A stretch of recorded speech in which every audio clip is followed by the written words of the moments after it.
Howdy folks, Jamboree here, and welcome to another episode of Jamboree Orange, the show where I let my patrons decide what I review. The options for this month included Batman the Killing Joke, Frankenweenie, Zombieland, Alvin and the Chipmunks Meet the Wolfman, The Addams Family, and Vampire Hunter D. They chose Frankenweenie. Based on a short film by director Tim Burton, Frankenweenie follows Victor Frankenstein, a kid who would rather stay indoors and make inventions in his attic with his dog Sparky than go outside. Unfortunately, while at a baseball game, Sparky breaks free from his lead, chases a ball into the road and is hit by a car. Victor is heartbroken by the loss of his dog, but when a new eccentric science teacher called Mr. Rice Krusky introduces how electricity can bring life to an animal, Victor sets out to resurrect Sparky, and succeeds with flying colours. However, Victor's classmates find out what Victor has managed to do,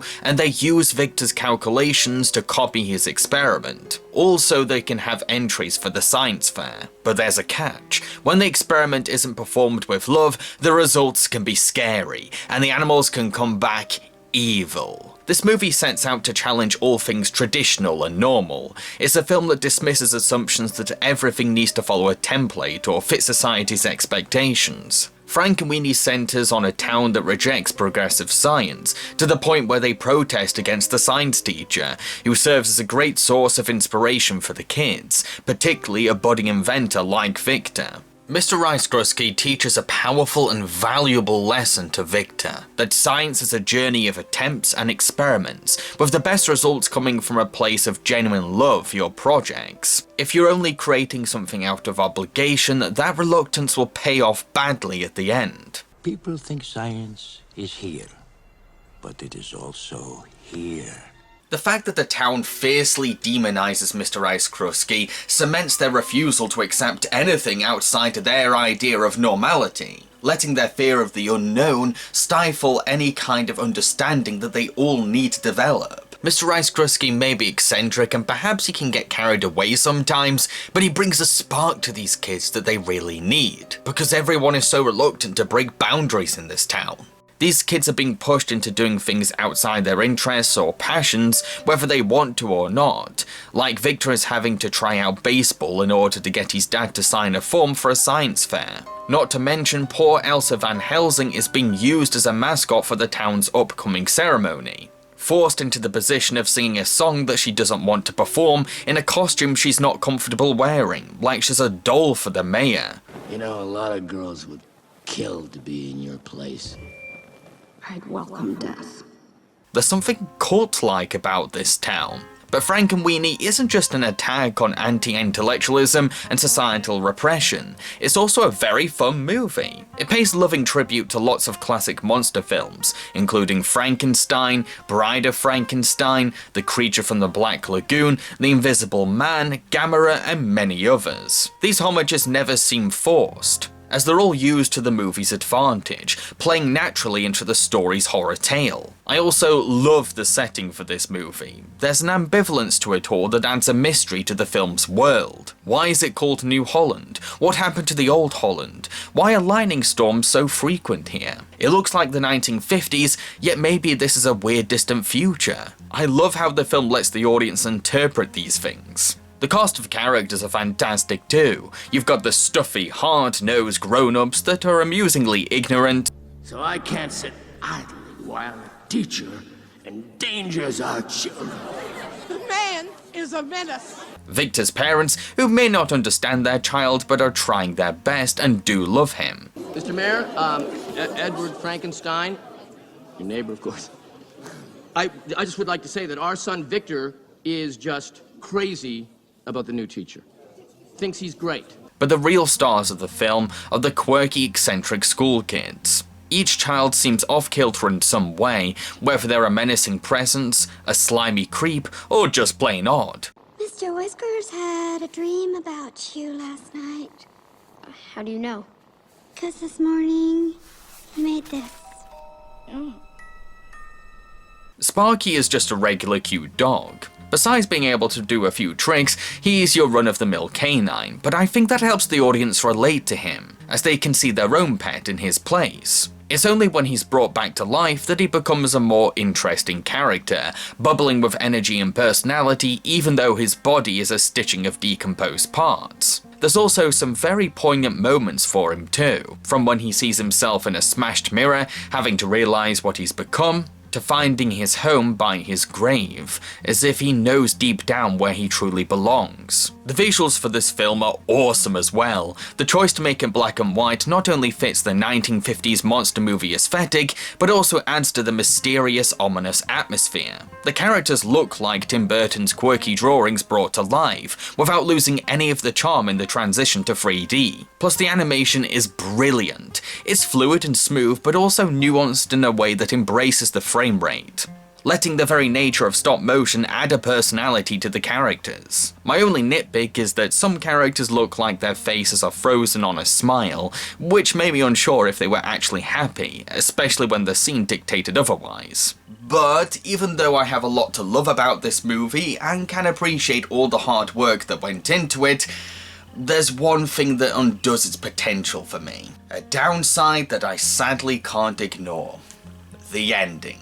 At the end of the movie, Sparky ends up dying in a windmill fire, so the townspeople use their cars to jumpstart Sparky back to life. At first, it seems like it didn't work, but not long after, he comes back from the dead once again. While I do love seeing the townspeople coming together to save Sparky, using the same science that they protested against, I still think there's a lot of problems with this ending. Firstly, it's a missed opportunity to teach death to kids and help them recover from the passing of their own pets. Yes, death is scary and can be an overwhelming concept to present to children, but they need to be aware of it in order to process the loss of their loved ones and accept that they've gone. This ending may be framed as optimistic, happy and cheery, but in no way does it help kids face the acceptance stage of grief. Secondly, it's poor character development.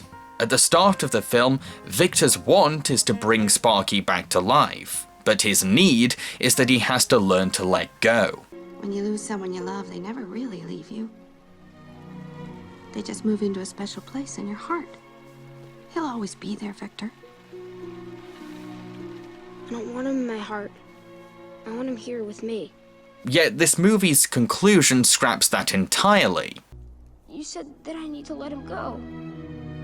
Sometimes adults don't know what they're talking about. I get that the film wants to say that adults can be flawed, but this is not a good example of grown-ups being wrong sometimes. Because in this particular case, Victor's parents were right. Victor did need to let go of Sparky. By the film's end, Victor got exactly what he wanted and faces no consequences for playing God. Yes, the overall experience has improved Victor's social skills, as he's had to work with the other kids to stop the monsters, but there's no growth of Victor's grief. Thirdly, it takes tension away from the movie. All the scenes in which Sparky comes close to death again mean diddly squat when we later realise that he could have always been brought back to life. The ending erases all threat of death, thus downplaying all the danger Sparky faced throughout the movie. Lastly, I find it disturbingly cruel. Sparky has already been hit by a car and died in a windmill fire. Now Victor has decided to bring him back to life again? How many more horrible deaths does Sparky have to endure before Victor can learn to let him go? Yeah, he doesn't seem to be in too much pain at this point,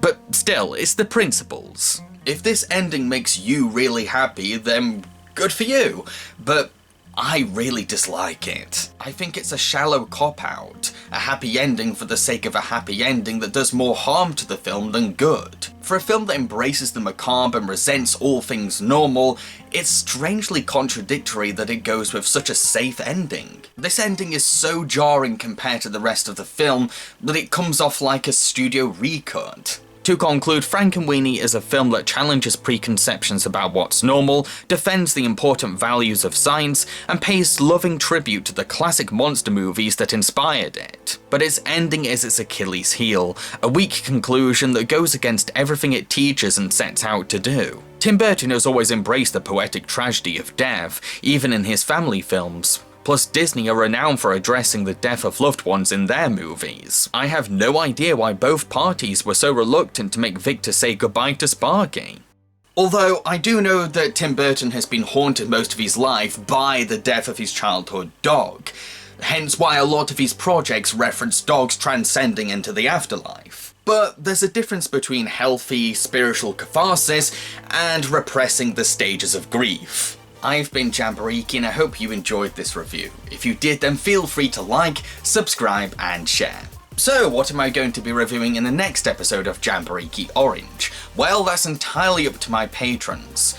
The options for next month's episode include Charlie's Angels, The Snow Queen, Beetlejuice, The Terminator, Batman 1989, and The Wind in the Willows. That's a pretty awesome selection, am I right? Now, don't forget that you have to become a patron in order to access this poll. What is a patron? Don't worry, I'll explain. This is my Patreon. It's a site for my fans to make monthly donations to me.